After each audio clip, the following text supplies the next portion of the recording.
Hello future doctors and parents, मैं शुभ्रा शुक्ला आज आपके लिए एक नई वीडियो लेकर के आई हूँ। यह वीडियो बहुत इम्पॉर्टेंट है और मैं गारंटी के साथ कह सकती हूँ कि इस वीडियो में दी जाने वाली बहुत सारी इन्फॉर्मेशन आपको किसी और यूट्यूब चैनल पर नहीं मिलेगी।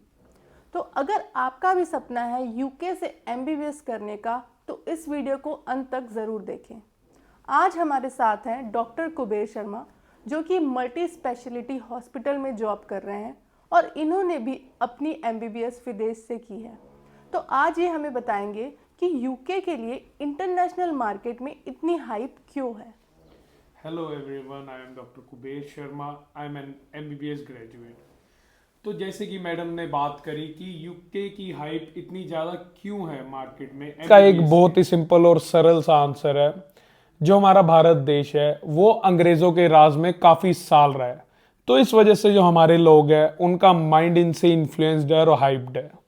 आप देखते ही होंगे जो टॉप इंडस्ट्रियलिस्ट है हमारे कंट्री के, टॉप बिजनेसमैन है और ब्यूरोक्रेट्स हैं, वो अपने बच्चों की पढ़ाई के लिए भी यूके या इंग्लैंड को ही चूज करते हैं।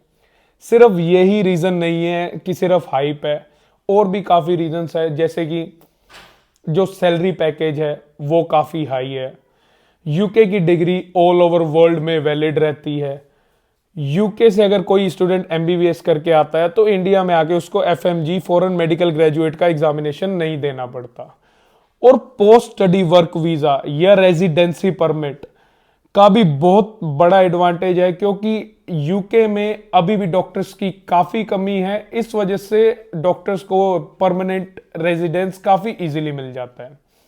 जैसे कि ये यूके एक मॉडर्न कंट्री है, तो यहाँ पे जो इंफ्रास्ट्रक्चर है वो लेटेस्ट है और मॉडर्न है, और लेटेस्ट टेक्नोलॉजीज यूज करी जाती है मेडिकल यूनिवर्सिटी या कॉलेज के अंदर।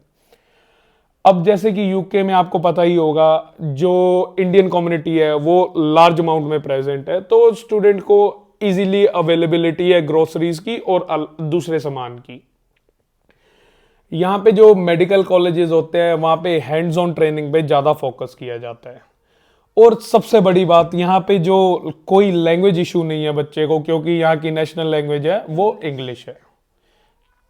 ओके, सो डॉक्टर कुबेर, अगर किसी को MBBS करनी है यूके से तो एलिजिबिलिटी क्राइटेरिया क्या होगा? एलिजिबिलिटी क्राइटेरिया काफ़ी ही सिंपल है। जो स्टूडेंट है उसको 12th में या तो PCB होना चाहिए या PCM होना चाहिए, फिजिक्स केमिस्ट्री बायो या physics chemistry maths.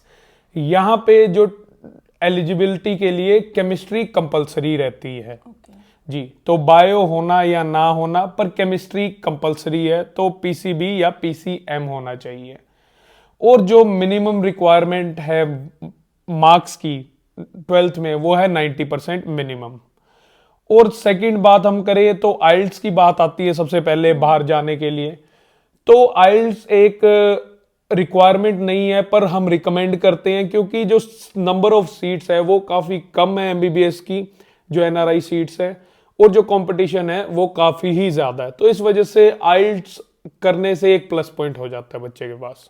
Okay, and MBBS की ड्यूरेशन क्या है यूके में? जो MBBS की ड्यूरेशन रहती है यूके की यूनिवर्सिटीज़ या कॉलेजेस में वो दो तरह की होती है। एक होती है 5 साल का कोर्स और एक होता है 6 साल का कोर्स। पर जो मोस्टली यूनिवर्सिटीज़ में कोर्स रहता है वो 6 साल का रहता है। ओके, एंड पूरे कोर्स का स्ट्रक्चर क्या रहेगा? स्ट्रक्चर कुछ इस प्रकार रहेगा। जो पहले 2 साल होंगे वो होंगे प्री क्लिनिकल ईयर्स, जो कि क्लासरूम में होते हैं और बच्चे को बेसिक पढ़ाए जाते हैं। फिर जो अगले 2 साल होते हैं वो होते हैं क्लिनिकल ईयर्स, जिसमें बच्चे को हॉस्पिटल के एनवायरनमेंट में लेके जाया जाता है और बच्चे को जो क्लिनिकल सब्जेक्ट्स है वो पढ़ाए जाते हैं। फिर उसके बाद 1 साल की रोटेटरी शिप होती है, जिसमें उनको क्लिनिक्स में लेके जाया जाता है, हॉस्पिटल में लेके जाया जाता है और हैंड्स ऑन करवाया जाता है और हॉस्पिटल में काम करवाया जाता है। फिर जो लास्ट ईयर है, लास्ट का 1 ईयर, वो सिर्फ रिसर्च वर्क पे ही फोकस किया जाता है। अच्छा, तो यूके में अगर बच्चे को अप्लाई करना है तो वो कैसे अप्लाई कर सकते हैं, क्या प्रोसीजर तो है? सबसे पहला जो प्रोसेस आता है और जो सबसे वाइटल प्रोसेस है इस पूरी एप्लीकेशन का, वो होता है SOP, स्टेटमेंट ऑफ पर्पस, जिसमें बच्चे ने अपने बारे में बताना होता है। एक पूरा एसे या पैराग्राफ लिखना होता है, जिसमें उसको अपनी कोई अचीवमेंट है उसके बारे में लिखना होता है। अपने एक्सपीरियंस के बारे में लिखना होता है, कोई को करिकुलर एक्टिविटीज है तो ये सब मेंशन करना होता है। और उसमें सबसे मेन 3 पॉइंट्स क्या मेंशन करने होंगे, why you want to study medicine, सबसे पहला मेन। सेकंड सबसे मेन होगा why you want to study medicine in UK, why UK. सबसे तीसरा जो और सबसे मेन रहेगा वो रहेगा व्हाई दिस यूनिवर्सिटी। उसके बाद जो सेकंड प्रोसेस आता है वो होता है LOR, जिसको कहते हैं लेटर ऑफ रिकमेंडेशन। वो आपके जो भी आपने लास्ट अटेंडेंस स्कूल होगा आपका, जैसे कि आपने 12th जोन से भी स्कूल से करी है बच्चे ने, वहां से मिलेगा उसको। उसके बाद एंट्रेंस एग्जाम होते हैं, जिसका 2 तरह के एंट्रेंस एग्जाम होते हैं, जिसको UCAT और BMAT कहा जाता है, जिसका मैं जिक्र वीडियो के आखिरी में क्वेश्चन करूंगा। है डॉक्टर साहब, वो ये है कि अगर यूके में किसी यूनिवर्सिटी में हमें अप्लाई करना है तो स्टेप बाय स्टेप क्या प्रोसीजर हमें फॉलो करना होगा? तो अगर आपको यूके में किसी भी यूनिवर्सिटी में अप्लाई करना है तो उसका एक मीडियम है जिसको कहते हैं UCAS। तो ये गेटवे है for higher study in UK. उसके बाद इंटरव्यू किया जाएगा यूनिवर्सिटी के द्वारा, फिर उसके बाद ऑफर लेटर आएगा यूनिवर्सिटी से, इशू करेगी यूनिवर्सिटी ऑफर लेटर। फिर उसके बाद जो ऑफर लेटर आने के बाद सारा वीज़ा प्रोसेस किया जाएगा, जो कि हमारी कंपनी आपको हेल्प करेगी पूरी एप्लीकेशन प्रोसेस में और वीज़ा प्रोसेस में, जिसमें वीज़ा प्रोसेस में आपके पेरेंट्स की 3 साल की ITR चाहिए होगी, जो भी एप्लीकेंट है उसका एक वैलिड पासपोर्ट चाहिए होगा और पेरेंट्स की फंड स्टेटमेंट चाहिए होगी। तो डॉक्टर साहब मुझे ये बताइए कि यूके में यूनिवर्सिटीज के फीस क्या होंगे, और फीस के अलावा भी रहने खाने या ट्रांसपोर्टेशन का खर्चा क्या होगा? मतलब ऑल ओवर बजट कितना हमें एक्सपेक्ट करना चाहिए यूके में स्टडी के लिए? तो जैसे कि मैडम फीस स्ट्रक्चर की बात की जाए तो यूनिवर्सिटीज़ की जो फीस स्टार्ट हो जाती है पूरे कोर्स की, वो स्टार्ट होती है 3 करोड़ के आसपास पूरे कोर्स की, जो पूरे 6 साल की कोर्स की फी कवर करता है। 3 करोड़ से शुरू होके 4-4.5 करोड़ तक वेरी करती है अलग अलग यूनिवर्सिटीज़ की। अब एक्सपेंडिचर जो अदर देन ट्यूशन फीस हो तो वो हर स्टूडेंट का अलग रहता है, वो कई चीज़ों पे डिपेंड भी करता है।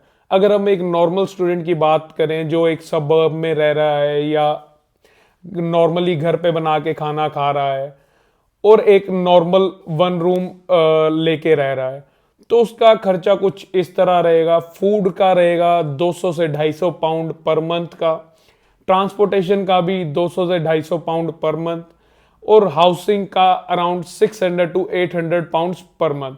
अब ये वेरी कैसे कर सकता है? अगर बच्चा जो स्टूडेंट है, if he is living in centre of city और he is living in outside suburbs, क्या बच्चा घर पे बना के खाना खा रहा है या बच्चा बाहर खाना खा रहा है, या बच्चा एक रूम में रह रहा है या फ्लैट में रह रहा है 2 BHK 3 BHK, तो इस चीज से जो मंथली एक्सपेंसेस है तो वेरी कर जाते हैं। तो हम टू बी एग्जैक्ट कुछ बता नहीं सकते कि कितना खर्चा आएगा अलग एक्सपेंडिचर में। जो नॉर्मल खर्चा होगा वो मैंने आपको बता दिया है। सो डॉक्टर साहब, आप भी विदेश में जाके स्टडी किया है आपने भी, तो आप कुछ अपनी एडवाइस देना चाहेंगे स्टूडेंट्स को कि कैसे आप कॉस्ट कट कर सकते हैं? कॉस्ट कट करने के सबसे सिंपल तरीके हैं। अगर आप खाना मोस्टली जो इंडियंस हैं वो वेजिटेरियन होते हैं, बाहर जाके वैसे भी दिक्कत होती है। जो इंडियन रेस्टोरेंट में खाने जाओगे तो they are very expensive, you have to cook at home. तो बाहर जाने से पहले अपना खाना बनाना सीख लीजिए। उसके बाद अपनी जो ट्रांसपोर्टेशन है वो उसका देख लीजिए, जो लोकल बसेस यूज़ करें इंस्टेड ऑफ कैब या टैक्सी। सिटी सेंटर में रहने की जगह थोड़ा सिटी से थोड़ी सी दूर रहिए सबर्ब्स में। और हाउसिंग में आप एक बच्चे को मेरे ख्याल से वन रूम सफिशिएंट है। अगर आप कोई रूम पार्टनर लेंगे तो वो भी एक्सपेंसेस स्प्लिट हो जाते तो हैं। आप वीडियो से पहले हमें बताए थे कि यूकैट में कुछ चेंजेस हुए हैं, तो उसके बारे में आप व्यूअर्स को बताएं, और साथ ही साथ हमें जो टर्म्स हैं BMAT, UCAS एंड UCAT, इसके बारे में भी व्यूअर्स को फुल इन्फॉर्मेशन। तो मैडम यूकैट के चेंजेस से पहले मैं व्यूअर्स को एक चीज़ क्लियर करना चाहूँगा कि ये यूकैट, BMAT, UCAS ये है क्या चीज़ें। UCAS बेसिकली एप्लीकेशन फॉर्म है। इसमें स्टूडेंट यूके में हायर स्टडीज़ के लिए अप्लाई करता है। तो यहाँ पे अप्लाई करने के बाद स्टूडेंट को कॉम्पिटिटिव एग्जाम में अपेयर होना होता है, जो कि दो तरह के होते हैं, या तो यूकैट या बीमैट। जो यूकैट और बीमैट ये एक ऑनलाइन कंप्यूटर एग्जामिनेशन है जो कि पियर्सन VUE सेंटर्स में दिया जाता है। ये वही सेंटर है जहाँ पे बच्चे PTE के एग्जामिनेशन भी देते हैं। यूकैट की रजिस्ट्रेशन कैसे होती है और इसकी फीस क्या है, और ये एग्जाम मतलब कितने टाइम का होता है, थोड़ा डिटेल में हमारे व्यूअर्स को बता दीजिए। तो जो यूकैट की रजिस्ट्रेशन स्टार्ट होती है वो मंथ ऑफ मई में स्टार्ट होती है for the next year intake. जो इसकी फीस रहती है वो रहती है 115 पाउंड्स। और जो यूकैट का एग्जाम होता है it can be taken only once a year, और इसका जो रिजल्ट वैलिड रहता है वो सिर्फ 1 साल के लिए ही वैलिड रहता है। अब ईयर 2025 में यूकैट में बहुत ही बड़ा चेंज हुआ है जो कि किसी और यूट्यूब चैनल पे आज तक अभी तक बताया नहीं गया है। तो मैं ये बताने जा रहा हूं। अब से पहले जो यूकैट में 5 सेक्शन हुआ करते थे जो कि अब कम करके 4 सेक्शन कर दिए गए हैं। जो फर्स्ट सेक्शन आता है वो होता है वर्बल रीजनिंग का, जिसमें 44 क्वेश्चंस पूछे जाएंगे और 44 क्वेश्चंस को अटेम्प्ट करने के लिए सिर्फ 22 मिनट्स दिए जाते हैं। दूसरा जो सेक्शन आता है वो आता है डिसीजन मेकिंग का। डिसीजन मेकिंग जिसमें 35 क्वेश्चंस होंगे और जिसको अटेम्प्ट करने के लिए 37 मिनट्स ही दिए जाते हैं केवल। इसके बाद जो तीसरा आ जाता है वो आ जाता है सेक्शन क्वांटिटेटिव रीजनिंग का, जिसमें 36 क्वेश्चंस अटेम्प्ट करने होते हैं और जो टाइम होता है वो केवल 26 मिनट होते हैं 36 क्वेश्चंस को अटेम्प्ट करने के लिए। उसके बाद जो अगला सेक्शन आ जाता है वो हो जाता है सिचुएशन जजमेंट का। इसमें 69 क्वेश्चंस पूछे जाते हैं और जो अटेम्प्ट करने होते हैं वो केवल 26 मिनट ही मिलते हैं।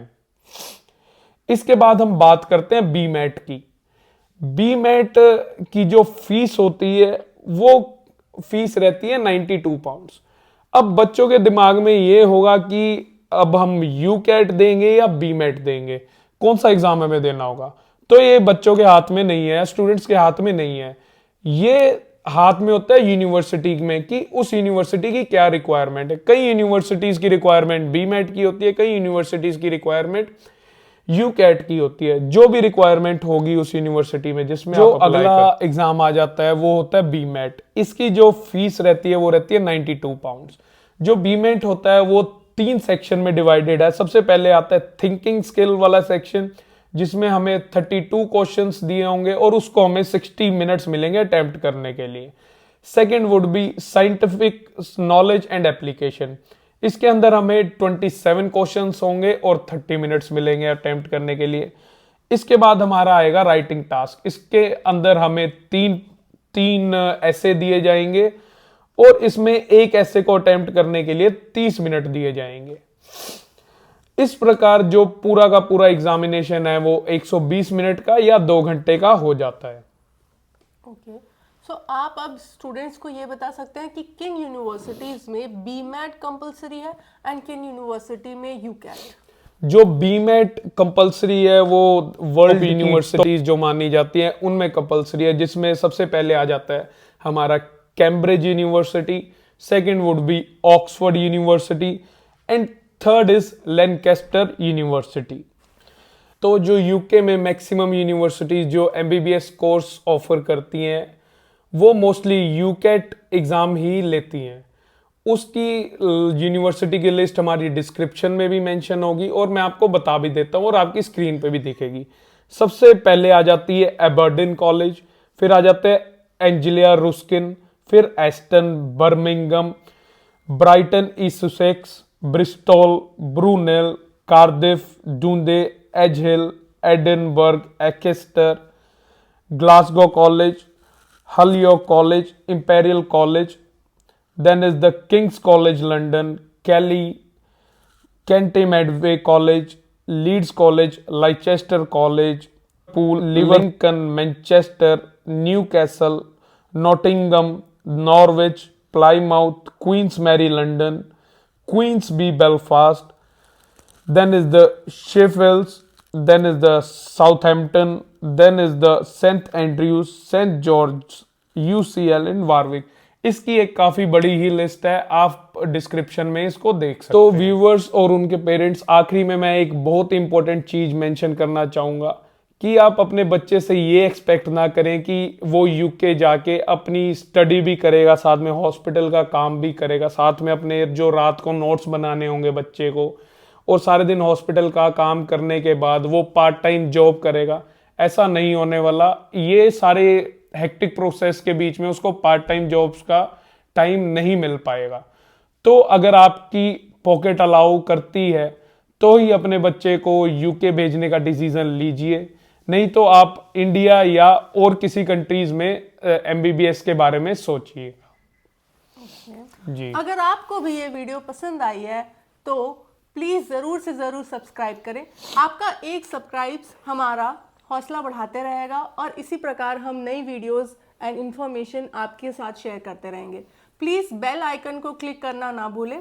और अगर आप भी यूके जाके एमबीबीएस करना चाहते हैं तो दिए हुए नंबर पे व्हाट्सएप या कॉल कर सकते हैं। डॉक्टर एडुजोन की टीम आपके लिए हमेशा रेडी रहेगी। Thank you. Thank you.